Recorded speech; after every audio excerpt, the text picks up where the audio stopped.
ಈತನಿಗೆ ಸಂತ ಹರಳಯ್ಯ ಪ್ರಶಸ್ತಿ ಕೂಡ ಸಂದಿದೆ. ಅತ್ಯಂತ ವಿಸ್ಮಯಕಾರಿ ಹಾಗೂ ನಿಗೂಢ ವಿದ್ಯೆಯಾಗಿರುವಂತಹ ಗಾಂಧಾರಿ ವಿದ್ಯೆಯನ್ನ ಗುರುಕುಲ ಪದ್ಧತಿಯಲ್ಲಿ ಅರಗಿಸಿಕೊಂಡಿದ್ದಾನೆ.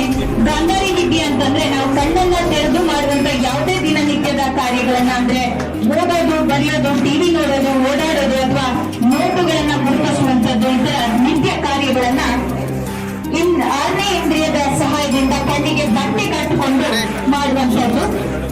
ಹಾಗೆ ಲೋಕಸಭಾ ಚುನಾವಣೆಯಲ್ಲಿ ಎಲ್ಲರೂ ಕಡ್ಡಾಯವಾಗಿ ಮತ ಚಲಾಯಿಸುವಂತೆ ಜಾಗೃತಿ ರ್ಯಾಲಿಯನ್ನ ಮೇ 1, 2024 ಜಿಲ್ಲಾ ಕೇಂದ್ರ ಕಾರವಾರದಲ್ಲಿ ಕಣ್ಣಿಗೆ ಬಟ್ಟೆಯನ್ನ ಕಟ್ಟಿಕೊಂಡು 5 ಕಿಲೋಮೀಟರ್ ಸ್ಕೇಟಿಂಗ್ ಮಾಡಿದ್ದಾನೆ.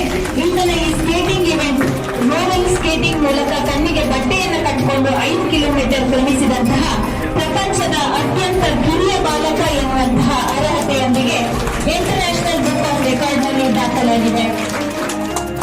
ಇವರ ಭವಿಷ್ಯಕ್ಕೆ ಆಲ್ ದ ಬೆಸ್ಟ್ ಹೇಳ್ತಾ ಇಂದಿನ ಗೌರವ.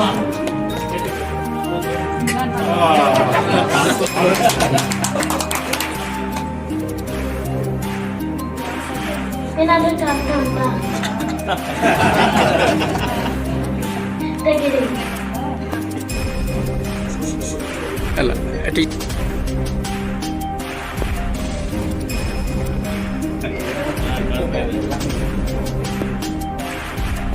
ಈಗ ನೀವು ಏನಾದ್ರೂ ತೋರಿಸ್ತೀರಾ?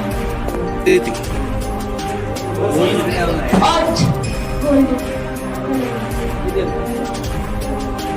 ಮೊಬೈಲ್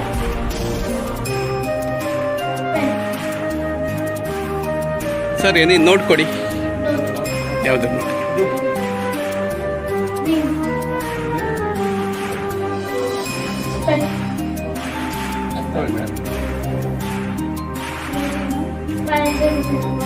ನೋಡಿ? ಕೊಡಿ ಕೊಡಿ. 1K3614514.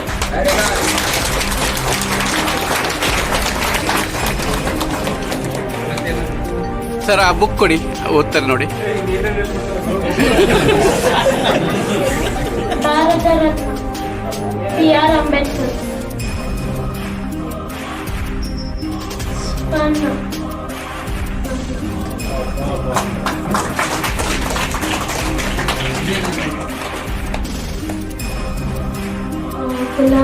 Adolf Nehru. A great thinker and a strong fighter for the rights of the underprivileged. Today I have to say the small story from his childhood. When Dr. B.R. Ambedkar was studying in school, every morning the students gather for prayer. All the students stood in line and sang the prayer. But Ambedkar was made to stand at back just because of his class. One day his discrimination hurt young Ambedkar deeply, but he did not give up.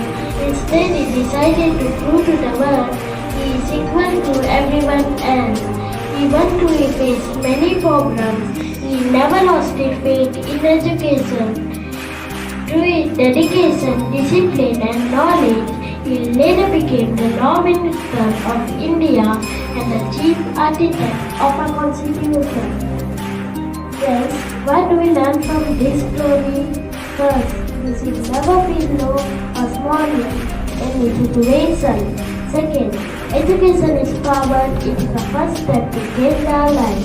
Third, everyone has power enough to overcome our difficulties. With this, I conclude my speech. Thank you for giving me